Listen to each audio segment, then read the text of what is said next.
Okay, we're doing this total grazing. Some of them call it high intensity grazing. And I'm just playing with it this morning. They've been in that cell for about 30 minutes.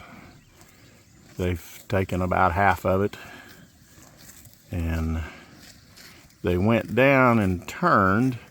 And at the end of this set of old feed bunks, I have a mineral feeder, and this little lane here between the feed bunks and that fence is about 15 feet wide. This is on top of a terrace. It's where my son used to feed some protein to his cows in the wintertime. We try not to do that anymore. That's the whole emphasis behind getting the quality better. We've got extremely high humidity here today, and it is May, and you would think they wouldn't need shade, but these cattle are pretty miserable. One thing is they're so full. But anyways, I'm just opened this up so they can just go down this little alleyway. And then we're going to see how long it takes for them all to recognize that they're exiting. They kind of get trained to the movement of everybody else once they start moving in a mob.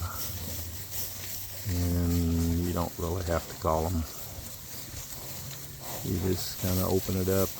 They've been in there long enough. Some of them were starting to lay down. Starts with the youngest ones first. And if you'll notice, even though they're full, they're taking just a little bit of this as they go. The hooves are tromping it, leaning it over. We don't care what they do with it, really. I don't care if they eat it. I don't care if they step on it. I don't care if they lay it down. I don't care if they lay down on it and mat it down. I just want to disturb it and move on, because I have, for the first time in 3 years, so much foliage. Okay, there's some that laid down right down there, and they haven't quite figured out that the herd left. But they're starting to. One by one, they're getting up and they're saying, oh, migration, stimulation, new grass. Got one cow just laid down over there by herself. She's looking now. I'm not calling her. She just noticed that the rest of the herd moved. Oh, I guess I should get up and move. So that works. Now I'm going to judge by her hair coat and her look that she is one of the cows out here that has the least adaptation to full belly of grass and heat. She's got some curly hair. I didn't make them eat the thistles, so this wouldn't be total grazing. This is high intensity, very short duration grazing, I guess. How about we just call it natural grazing, being we are natural grandma. Okay, that cow has a calf. Notice this cow here is, this one in the forefront is slicked off, and she was up and grazing. And that one there has, her winter hair coat is still attached in the middle.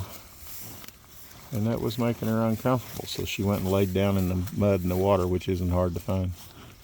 So, just, you know, it's more than putting up fences, guys. It's more than just shifting your cattle.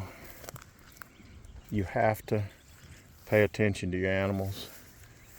That's the line that they created in 30 minutes there. And I probably didn't take half, but they certainly disturbed it all, and it's so wet. Where I left them last night, they just kind of stomped and tromped and mixed mud in it. And this is some cheat. It's areas I've reseeded, and it just didn't take. But here they are, fanned out. I'm going to leave them probably about 3 hours in this one. And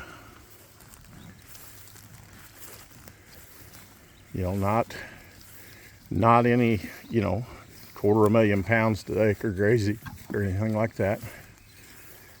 But these animals are continuously today, they're going to be eating.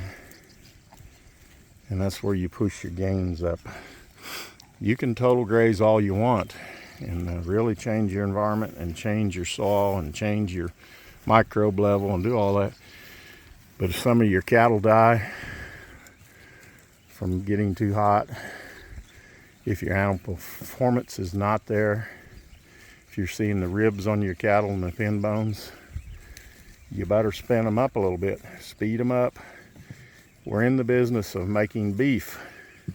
And yes, if we feed the microbes and we feed the roots and we feed the grass and we simulate what the bison did,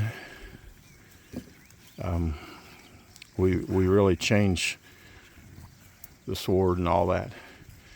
But the bison, probably weren't harvested till they was 6-7 years old. So somewhere in the middle, guys, we need to be processing these animals at 28 to 36 months to have any kind of cash flow and sustainability. So the older I get, the more I realize I have a lot more to learn. So what do you think about my thoughts? I'd love to hear them. Some of you have been grazing a long time. Some of you have been grazing a short time, and we all have good ideas. But come to my channel, use my platform. Let's get a debate going in the comments. Let's talk about train wrecks so some of these young guys don't have them. Tell your story. Tell what you've learned. And then the next really important thing is marketing. And at your grandma, we struggle to market our grass-finished beef that, one of our third-pound burgers or quarter-pound burgers, however you want to compare it, nutrient-wise is worth 2.7 times what you're buying in the supermarket. The health is in the grass-finished meat. And we can prove that with science. If you want to know, ask me. I'll send you a link. This isn't a guessing game anymore. The management intensive grazing that we learned 40 years ago and went to regenerative grazing, and now we got AMP grazing, and AMP is adaptive multi-paddock grazing. That simply means shifting, moving with portable fence. It means watching your cattle and adapting. So don't just think because you got some posts and a plan that you got it covered. You got to look at the animal performance. You got to know that they're doing okay, that they're gaining pounds.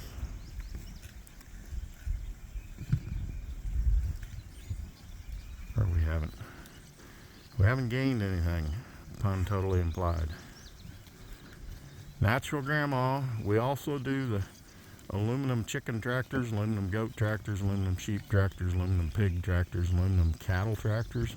If you got small acreage and you want to graze some smaller cattle, there's nothing like the control of being in a 18 or 24 foot aluminum chicken tractor on 4 wheels and be able to move your sheep or your cattle forward just precisely. If they're right there at your homestead and you're gardening, it's not a lot of labor to walk over there and put your hand on it and push that forward. Trying to work on a cattle propelled natural grandma all aluminum chicken tractor that the cattle just pull it forward themselves. Kind of like oxen, but they just move so they can get new grass. Thought maybe I ought to work on the braking system first. What do you guys think? Can we have a solar-powered aluminum chicken tractor? Maybe the cattle could be harnessed to the front of the chicken tractor and they can graze and they can pull the chickens along behind them. I don't know. The things you think of when you're out here and eat. And Natural Grandma, we wish you were having this great of a day.